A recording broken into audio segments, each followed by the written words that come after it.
¿Te has preguntado alguna vez cómo es que medimos qué tan espeso o fluido es un líquido? Hoy te hablaré sobre uno de los instrumentos más ingeniosos para esta tarea, el viscosímetro de caída de bola. Un invento simple pero poderoso que nos ayuda a entender mejor el mundo de los fluidos. El principio detrás del viscosímetro de caída de bola se basa en los estudios de George Gabriel Stokes, un físico y matemático del siglo XIX. En 1851 formuló la famosa ley de Stokes, la cual describe la fuerza de resistencia que experimenta una esfera que se mueve a través de un fluido viscoso.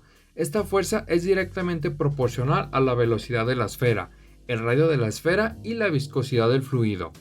Esta ley aplicada en viscosímetros de caída libre se puede visualizar en la esfera que cae a través de un fluido donde la velocidad de caída se relaciona con la viscosidad del fluido, además con la condición de que es válida donde las capas de fluido se mueven en paralelo y en velocidades bajas.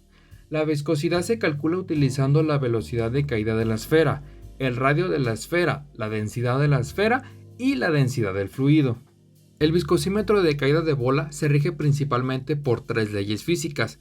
La primera es la ley de Stokes, aplicada en la fuerza de fricción viscosa. La segunda es la ley de la gravedad, aplicada en la fuerza de atracción hacia abajo. Y finalmente la tercera es el principio de Arquímedes, aplicada en el empuje hacia arriba.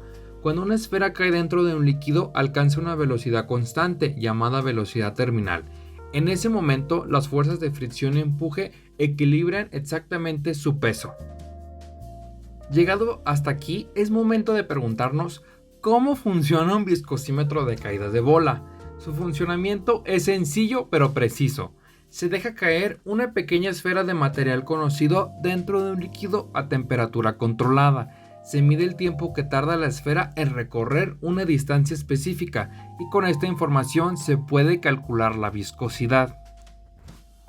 Parte de la discusión de resultados, primero que nada notamos que el tiempo que tarda la canica en caer depende totalmente del líquido en el que se deja caer. Por ejemplo, en el agua la canica cayó más rápido, mientras que en el aceite tardó mucho más. Esto tiene sentido porque el aceite es más viscoso, es decir, ofrece más resistencia al movimiento. Con los datos que obtuvimos, aplicamos la ley de Stokes y calculamos la viscosidad de cada líquido. Nos dio aproximadamente 0.001 pascal por segundo para el agua, 0.0081 para el aceite y 0.02 para el detergente.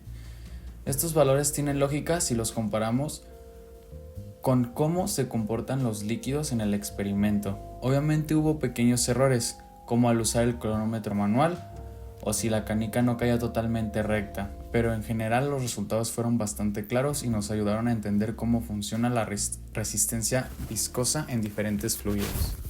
En cuanto a los cálculos, primero medimos el peso de la canica, obteniendo como valor 0.017 kilogramos. De la misma manera se obtuvo su diámetro, que fue de 0.014 metros. Después se calculó su volumen, con ayuda del diámetro, lo que nos dio como resultado 1.44 por 10 a la menos 6 metros cúbicos. Y con eso calculamos su densidad, resultando en 11.838.44 kilogramos sobre metro cúbico. Posteriormente se sacó el promedio de tiempo en segundos de cada caída, para el agua, aceite y detergente, siendo estos 29.33, 56.67 y 28. Cabe destacar que la altura de caída fue de 17 centímetros. En base a estos datos obtenidos se calcularon las velocidades de cada sustancia, siendo estas 0.0058, 0.0030 y 0.0061 metros sobre segundo. Después se investigaron las densidades teóricas para cada una de las sustancias. 1000 kilogramos sobre metro cúbico para el agua, 920 para el aceite y 1200 para el detergente.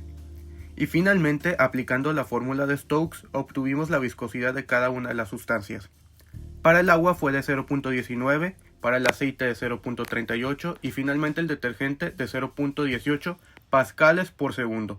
Para concluir, se calculó el error porcentual de cada una de las sustancias, comparándolo con viscosidades teóricas. Como conclusión, en este proyecto se logró construir un viscosímetro de caída de bola con materiales caseros y con esto calcular la viscosidad de los tres fluidos diferentes al aplicar experimentalmente la ley de Stokes.